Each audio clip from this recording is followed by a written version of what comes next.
Good morning, Raymond Aqua. Good morning, Inimado. Morning. Good morning. And how are we doing? Oh, we can't complain. Getting ready for the weekend? Yes, hopefully. Great, and it's going to be a great weekend. Great week. It's starting tonight with the Ghana Connect special forum on the national budget. But let's look at the front pages, shall we? Yes, let's start with the Daily Statesman. It's reporting this morning Ghanaians abroad demand swift prosecution of corrupt officials, and the IMF exposes NDC's ignorance, vindicates Dr. Bawumia on $2 billion Sino-Hydro deal. And also on the front page of the Daily Statesman is Sam George Ken Ejapon fights over Star Times deal. That story is in virtually all the papers. On the front page of the Ghanaian Observer, Bawumia vindicated as IMF exposes minority over $2 billion Sino-Hydro deal. Kwewu Professionals Network pay homage to the Kwewuhene. NDC's desperate moves to smear Dr. Bawumia will fail. That's according to the upper west wing of the NPP. And Collins Dowda's arrest lawful. Police challenges Okwe and the minority. The Daily Guide is reporting this morning Kundum Festival turns bloody. And also on the front page is Unibank takeover case adjourned. And those are the stories they're reporting this morning. On the front page of the Chronicle, row over Kente, Ajanwomasi claims right to festival. Blows in Parliament over Star Times deal. Money games at GNPC. No compromise on security at KIA's Terminal 3. That's according to the boss of the Ghana Immigration Service. Now, the New Weekend Crusading Guide is reporting this morning that Western NDC guru sure of Backbane's victory, and also the other stories you should have heard about. One you should know is late Kojo Abebu's successor not yet installed. This is the ongoing traditional crisis at Ingleshi Alata, as the traditional council is declaring that particular statement. On the front page of the Herald, MP lies over $500 million ECG concession. You can't choose your own court and judge. Chachu Chikata tells Bank of Ghana lawyers in the Unibank case. Gabby Sachs, NPP communication director, and Men's Gold sues Bank of Ghana SEC over unfair treatment, and they're also resuming their dividend payments today. The Filer is reporting this morning DTT Giba government make progress. 11 stakeholders to meet again. That is in 4 weeks. But you sure should know that the John Ajekum Kufuor Foundation is actually setting up to nurture young entrepreneurs. That's on the front page of the Finder too, together with everything Men's Gold and also Bank of Ghana. On the front page of the Gold Street Business, stakeholders agree on digital migration infrastructure. 10 million jobs to be created in 5 years as the EU and others support Ghana's vocational education training. Auditor General accuses members for aiding corruption as ICAG holds lecture on annual report. Now, there's a story about Amidu being frustrated over logistics constraints. That's in the Ghanaian Times. The other stories you should know about are MDAs must respond to audit queries within 30 days. This is the Auditor General of the Republic of Ghana saying so. And there's some chieftaincy faction clash at Apremdo. And this is also making the big news in the Ghanaian Times this morning. Okay, so that Apremdo story is also trending on the front page of the Daily Graphic. Riots are erupting over a festival. Stakeholders reach agreement on the DTT infrastructure. Illegal chainsaw operators adopt tricks to evade security, and the government is calling for the reopening of the shops of foreigners. That's the Daily Graphic. Right, guys, let's move into the details of the stories. And anymore, this heroic midwife. Yes, this is a story that brings all sorts of sparkly tears to my eyes. I call it the miracle on the Bolga-bound bus. So there was a bus that was going to Bolga, and they were on the Buipe Road, and a woman went into labor on the bus. There was a young midwife, very young in terms of her career as a midwife. She just graduated not too long ago, and 2 nurses as well. They assisted this woman, and they were able to deliver the baby, tie the umbilical cord with a string, cut it with a blade, and then help the family to safely get to the West Hospital in Tamale for further care. We have spoken to the nurse. We've also spoken to the family, and mommy and baby are doing very, very well, and we'll have have more on that later on in the show. Exactly. We'll be speaking with this young midwife herself and the husband of this lady. The father of the baby. The father of the baby, I should say. Raymond, let's move on. Now, Amidu is frustrated over logistics constraints in his office. You do know that it was in November last year that the office was put together. The plan was that this particular office will be the panacea to the fight against corruption by an independent person, not attached to the political strings that many believe that those in the office of Attorney General and other existing security institutions cannot do the job because of. Now, what is happening is that he went to a forum. This particular forum was the National Audit Forum. At the National Audit Forum, the man was very worried about the current state of his office and gave specific timeline, which is next year, mid next year. If the office is not properly tooled, then his words are the game is over. And that is what has prompted government's reaction. On PM Express last night, the Deputy Attorney General made it very clear that government is in the throes of providing some resource. They said this week or the incoming weeks, we are likely to get something going in the direction of Mr. Amidu. Let's hear Deputy Attorney General Joseph Dendiok Bemka. Last week, we had a meeting, a high-level meeting, presided over by no less a person than the Chief of Staff herself, in the presence of the Honorable Amidu and other senior stakeholders and government officials to put in place a comprehensive blueprint in terms of resources, that is funding, in terms of logistics, namely vehicles and office setup. The Director of Budget of the Ministry of Finance, who attended the meeting with the Chief Director of the Ministry of Finance, were tasked to immediately ensure that adequate funds are transferred to the office for it to continue operations while budgetary allocations are made in the 2019 budget. So I can assure you without a shred of doubt that adequate measures have been put in place to ensure that whatever you are discussing now, in the next few weeks, 1, 2, 3 weeks, will become a thing of the past. Also, that takes care of the resource issue, this promise, but there's also the need for subsidiary legislation to govern his work, because he's also been talking about that. The law said in 90 days after coming into force of the office, there ought to be that particular legislation to actually detail what he can do and cannot do. The generalized directions in the actual bill may not be in the position to save him in court and give him work. He says he's using common sense in the performance of his duties in that. I remember his quotable quote in Nima where he said, I can't just walk into the streets and say, your face looks like corruption. Come and let me catch you. Funny. Yes. That was funny. But anymore, let's move on. I feel like I need a soundtrack for this story, like a ta-na-na-na, the black belt meets the fisherman's son.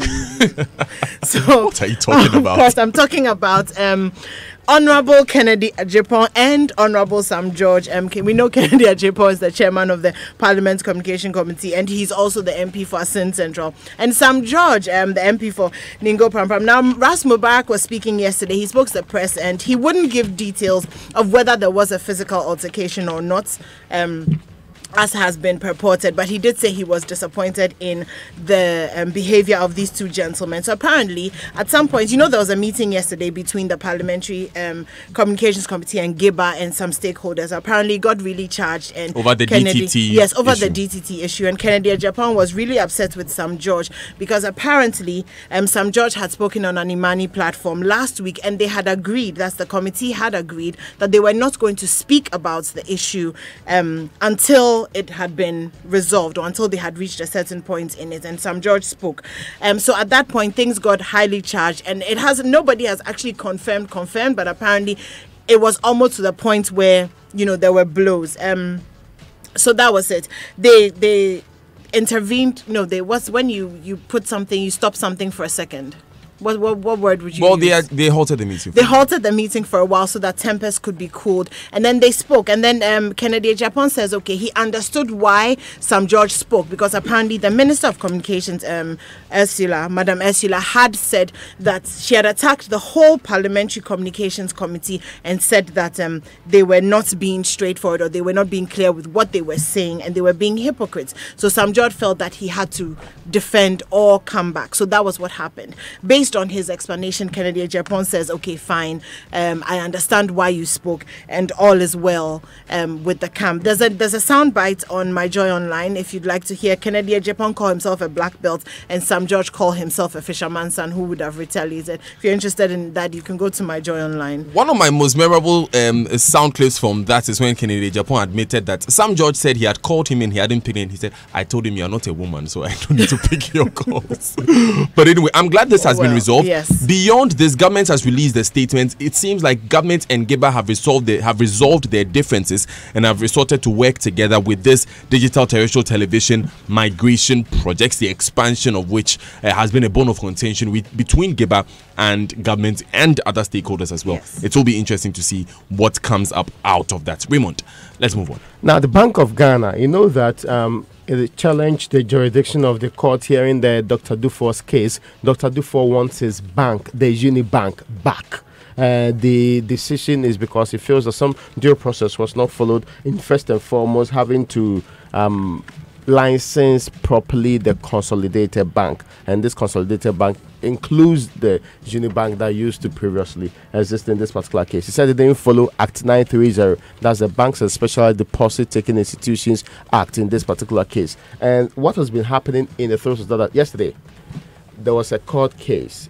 When the court was about hearing the case, his attention was brought to the fact that there's a letter before the Chief Justice. This letter was asking the Chief Justice to move the case from the General Jurisdiction Court to the Commercial Court, because for those who actually are pushing for this, which is the Bank of Ghana, its lawyer Frank Davis believes that the right court, and you see this expression, court of competent jurisdiction, it doesn't believe that this court might have the competent jurisdiction to deal with the case the way it ought to be done in this particular case. Unfortunately, I don't know if it's fortunate or unfortunately, the court then put a hold on the case and said, I'm asking the Chief Justice who's received this letter to determine the matter. When the matter is finally resolved, then we can move on from there. Now, Chachuchi Kata, who is representing Dr. Dufour in this case, was not in support of the decision to change the court. He believed it was forum shopping. You know, you look for a convenient place to do your case so that you may go in your direction. That is what he is alleging in this particular case.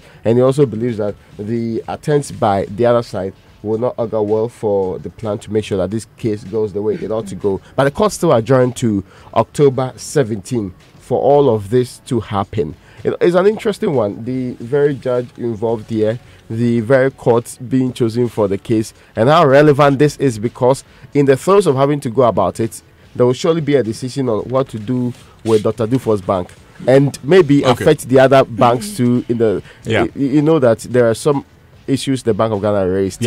Dr. Dufour and his other shareholders, not the management, has raised several concerns about this particular decision, and that is why we are in court. Let's say within the financial sector in Imwa, Men's Gold. Yes, so Men's Gold is suing the Bank of Ghana and the SEC, but I'll leave that section of the story for Raymond. The part that I'm going to do is to inform all Men's Gold customers that Men's Gold is partially opening today, since they've been shut down from September 13th. Sorry. Now, just a few things that we have to clarify. According to their press conference, which was held yesterday, they said that they will be paying dividends on investments that matured on August 15th.